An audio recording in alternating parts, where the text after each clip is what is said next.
আমি কালকে ওনারে ডিভোর্স লেটার পাঠাই দিই, এরপর যা আবার হইব। বাহ, তুমি দারুণ বলেছো। যেই মানুষটা তার নিজের স্বপ্ন পূরণ না করে তোমার স্বপ্ন পূরণ করেছে তাকেই তুমি ডিভোর্স দিয়ে দিবে? কত সহজ সবকিছু, তাই না? রাতু, আমি তো সবকিছু করছি তোমারে ভালোবাসা, আমি সবকিছু সাইডেও দিতে চাইতেছি। তুমিও আমার কইছো তুমি আমার ভালোবাসো। ভালোবাসতাম, তবে এখন বাসি। তোমাকে প্রচন্ড রকম ঘৃণা করি, প্রচন্ড।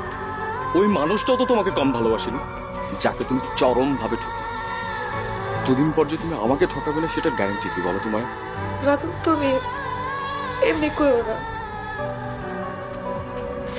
আমার অনেক কষ্ট হইতেছে।